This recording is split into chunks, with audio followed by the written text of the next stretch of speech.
You've probably heard this many times before. You have the potential to do anything you want and to become whoever you decide to become. You are capable of fulfilling all of your dreams and desires, every single one of them. You're the only one who can stop yourself from succeeding in life. Now that you have been told it is possible you can achieve whatever you want in life, do you believe it?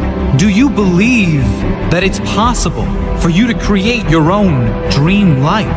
Not the life that you were given when you were born, but your own dream life. What's stopping you from achieving it? What's stopping you from turning your dreams into reality? A recent study reported that over 50% of Americans hate their job. Over 50% hate what they do for the majority of their time on planet Earth. They wake up in the morning knowing that they have to go to a job that they hate. This is not only happening in America, it's happening all around the world. I think deep down, all of these people know they are capable of living a better life, capable of earning better money and doing things they enjoy if they are willing to work for it. But what stopped these people from living their dream life? Think about a balloon filled with helium. There's absolutely no limits for a balloon filled with helium unless it were tied to something. If the balloon is tied to something, then it's impossible for it to reach the sky. It is impossible for it to reach its highest possible level. That's the only limitation a balloon has. The same thing can be compared to you and your life. You are limitless, just like the balloon. Your limitation is not visible. You're not tied down like the balloon. The only thing that ever stops you from reaching the sky is yourself. If you limit yourself, if you settle for less than you're worth, if you listen to others and downgrade your expectations to fit into this world, then you will never reach the heights you know you deserve. You were not born with limitations. You develop them through your life experience, but you can decide now to develop new beliefs, a belief that you can have whatever you want in life if you are prepared to work for it, that you can have whatever you want in life if you are prepared to learn what is required to have it. Imagine what you could achieve if you believe you were limitless. Imagine what you could do if you just ignored that voice in your head that tells you that you can't do it. I don't see failure as the end, and I refuse to let setbacks or mistakes stop me from reaching my goals in life. I am responsible for my dreams. I am responsible for my results because I am the only one who can stop me from turning my dreams into a reality. I have the power to make my dream happen.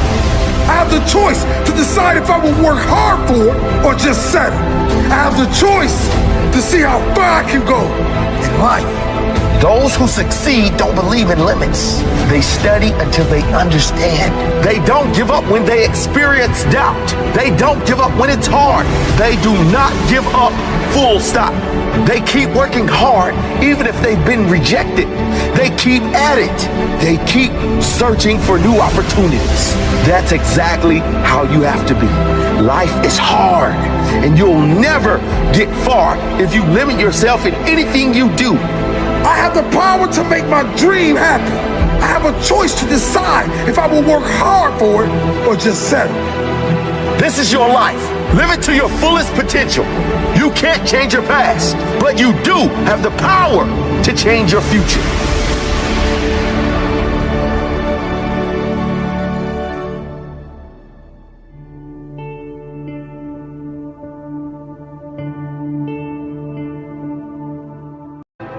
You're still here, and you get another chance this day to do better and be better. Another chance to become more of who you were created and what you were created to fulfill.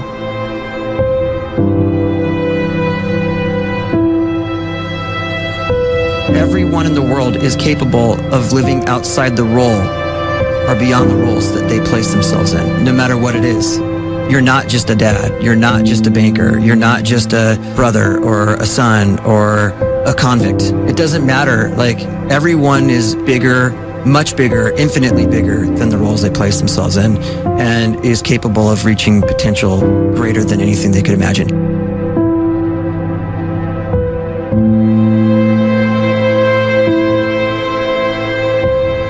You can live the life you desire. It's right there in front of you. But in order to achieve it, you must first see it, then believe it, and then you must graciously ask and train your brain to help you execute your vision.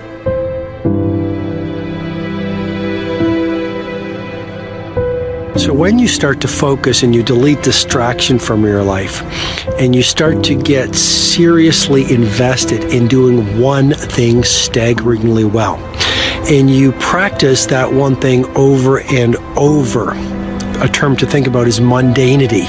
You do one simple, seemingly insignificant thing every day around your main skill, and it's very mundane, but small daily improvements over time lead to world-class results.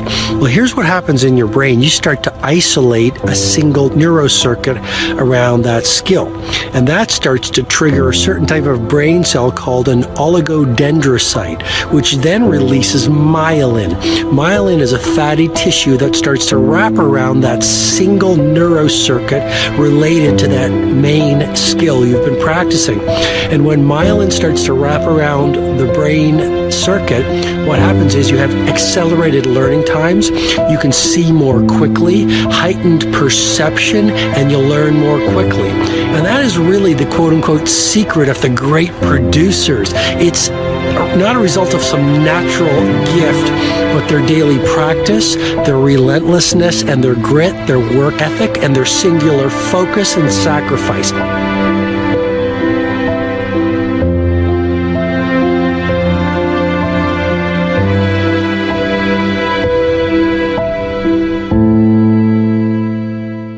A great life is built not by revolution.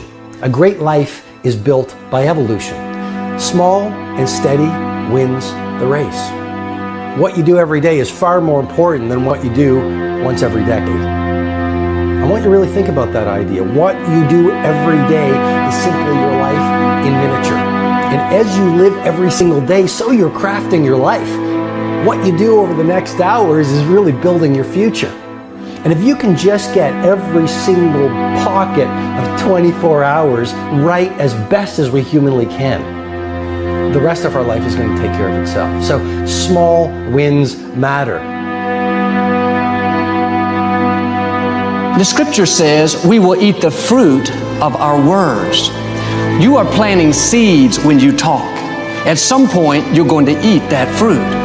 My challenge is make sure you're planting the right kind of seeds. If you want apples, you have to sow apple seeds. If you want oranges, you can't plant cactus seeds, poison ivy seeds, mushroom seeds. You're going to reap fruit from the exact seeds that you've been sowing. In other words, you can't talk negative and expect to live a positive life. You can't talk defeat and expect to have victory. You can't talk lack, not enough, can't afford it, never get ahead, and expect to have abundance. If you have a poor mouth, you're going to have a poor life.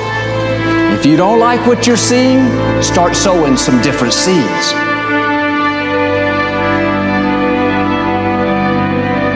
We may not realize it, but we're always feeding ourselves. What we watch, listen to, the people we're around, the thoughts we're dwelling on, that's feeding our inner man. If you go to lunch with people that talk bad about the boss, make fun of a coworker, put down a friend, they're feeding you gossip, feeding you jealousy, feeding you disrespect. Here's the key.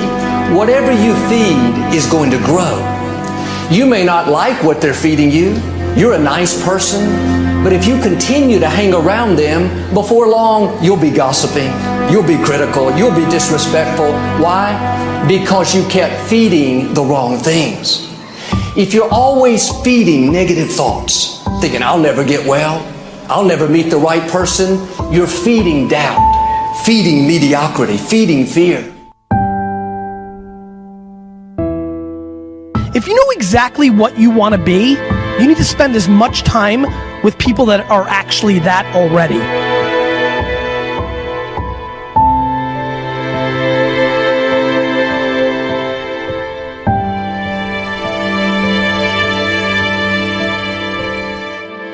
You cannot let a fear of failure, or a fear of comparison, or a fear of judgment stop you from doing what's going to make you great. You cannot succeed without this risk of failure. You cannot have a voice without the risk of criticism. And you cannot love without the risk of loss. You must go out and you must take these risks.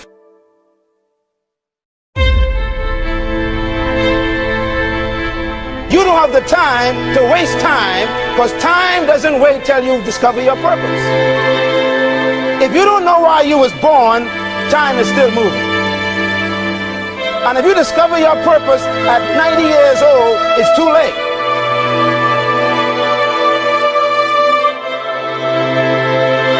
You don't know how young you are. What if you die in 2 years? You're pretty old right now. You got 2 years left. And if you're 50 years old and you're feeling discouraged, well, remember the advice about planting a tree. When's the best time to plant a tree? 20 years ago or today? So if you're 50 and you feel like life left you behind, well, get started right now. Better late than never. Better late than never. Don't think about time and age so much. It gets people distracted. When the whole world's distracted, you be focused.